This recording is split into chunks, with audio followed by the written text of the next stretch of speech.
The night the keys landed in Eric Holloway's palm, they felt heavier than metal should.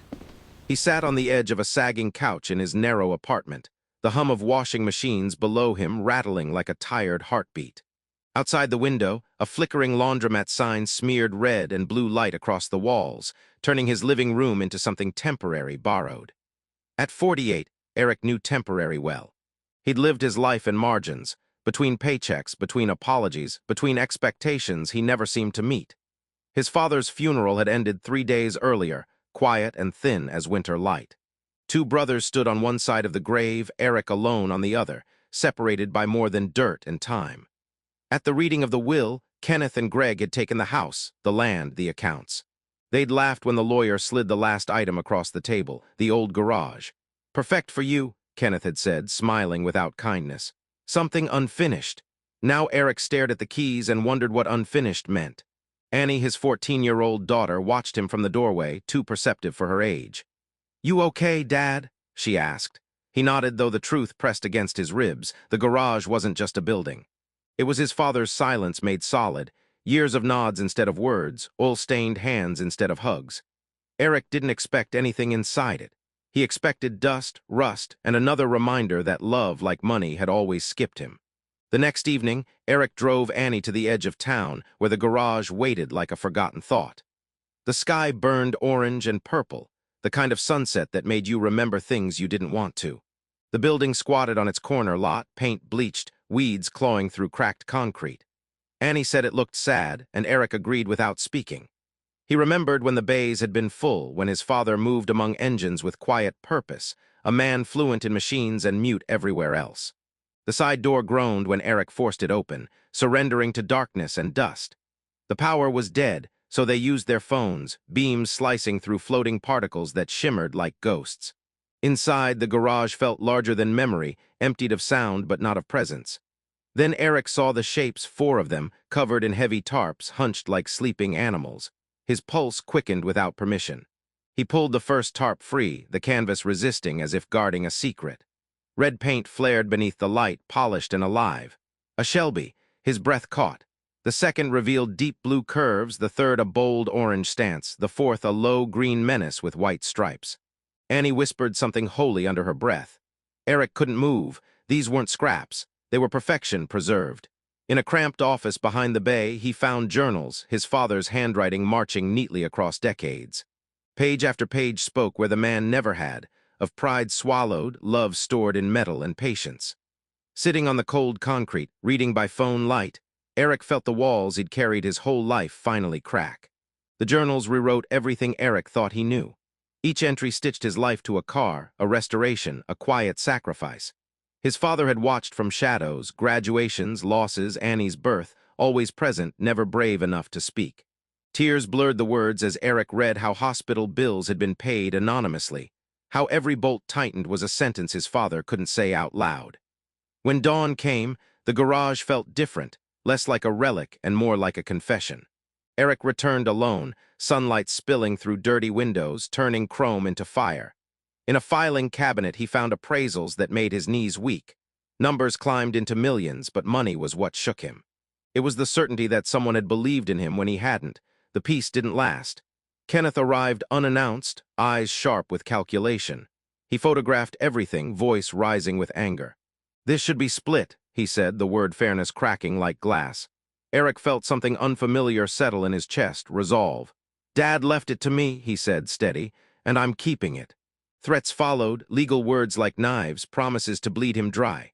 After Kenneth left, the silence returned, heavier now. Eric installed locks, borrowed cameras, and called a young lawyer willing to fight. Nights blurred into days of copying documents, hiding journals, guarding not just cars but truth. The garage became a battleground, but also a classroom. With Annie beside him, Eric learned what inheritance really meant. Not possession, but responsibility, to protect what love had built quietly, piece by piece. Court came dressed in fluorescent light and polished wood. Eric sat in his only suit, hands sweating, listening as his brothers painted their father as confused, diminished. Lies slid easily from mouths that had practiced superiority for decades. When it was Eric's turn, his voice trembled only once. He spoke of tarps and journals, of love written in oil and time. He read his father's words aloud, the courtroom hushed by a man finally speaking from beyond the grave. Witnesses followed, neighbors, old friends, each confirming what Eric now knew. The garage was no accident. It was intention spanning a lifetime. The judge recessed, returned, and took the matter under review, waiting stretched into torture. Then the ruling came. The will stood. The garage, the cars, the legacy were Eric's. Relief flooded him, followed by something quieter. That evening, Greg called, asking to meet. In a bank's private room, they opened a safety deposit box sewn into an old jacket. Inside were letters, one for each brother, and deeds to land Eric never knew existed. His father had planned even this, closure delayed, not denied. Kenneth read his letter in silence, anger draining into something like grief. For the first time, the three brothers stood without weapons. No one apologized. No one had to. Some truths arrived too late for repair, but not too late for understanding. In the weeks that followed, the garage filled with new sounds. Sweeping, laughter, questions. Annie wiped chrome while Eric explained engines he was still learning himself. Together they researched histories, learning why collectors chased curves and numbers. One night Annie told him about the times his father had watched her, art shows, soccer games, standing far back, proud and unseen.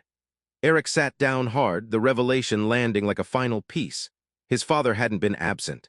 He'd been afraid of repeating harm, afraid of words. They found one last letter hidden behind a frame, written shakier than the rest.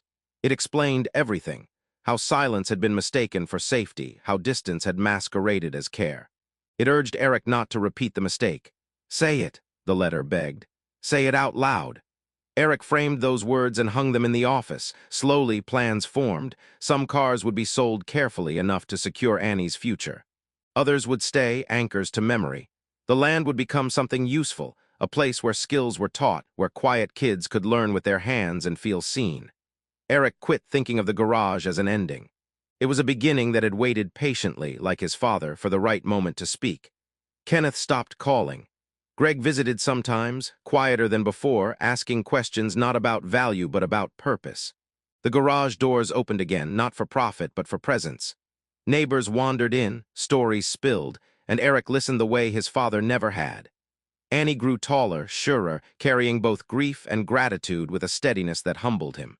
On quiet nights, Eric would lock up, touch the hood of a car, and feel the echo of hands that had worked there before his. He understood now that love didn't always announce itself. Sometimes it waited, patient and stubborn, for someone willing to look closely. The cars were extraordinary, but they were never the point. They were letters written in steel, meant to be read when Eric was ready. Standing in the glow of the shop lights, he finally was. Years passed, and the garage no longer felt like a place frozen in memory. It breathed. It worked. It taught. Eric learned that rebuilding engines was easy compared to rebuilding habits learned from silence. Every morning before Annie left for school, he told her he loved her, clearly, deliberately, without humor or deflection. At first it felt awkward, like speaking a language he'd never been taught. Over time, it became natural, necessary. The garage turned into a quiet refuge for people like him, men and women who had been overlooked, kids who struggled in classrooms but lit up when their hands were busy. Eric never called it charity, he called it attention. He listened when people talked. He showed up when they didn't expect anyone to. Kenneth drifted away, still proud, still distant. Greg returned occasionally, softer now, asking questions that had nothing to do with money. Some wounds didn't heal cleanly, but they stopped bleeding. On late evenings, when the tools were put away and the lights dimmed, Eric sometimes stood alone in the center of the bay. He could almost feel his father there, not as a shadow, not as a regret, but as a presence finally understood. For the first time in his life, Eric wasn't trying to prove anything. He was simply living in alignment with what had always been true. What Eric ultimately inherited was not measured in appraisals or deeds. It was clarity. He understood that love does not always arrive loudly or perfectly, but it leaves evidence for those willing to look closely. His father's mistake had not been a lack of care, it had been a fear of expression. Eric refused to repeat it. He chose words. He chose openness. He chose presence. Annie grew into adulthood knowing without doubt that she mattered, that she was seen, that love in their home was never hidden behind effort or sacrifice alone. And that, more than any restored machine or preserved legacy, became Eric's greatest achievement. The garage still stood at the edge of town, but it was no longer a forgotten place. It was a testament, to patience, to misunderstood devotion, to the quiet power of finally speaking what the heart has carried for too long. The powerful life lesson Eric carried forward was unmistakable. Love withheld becomes a burden, but love expressed becomes a bridge that can heal generations.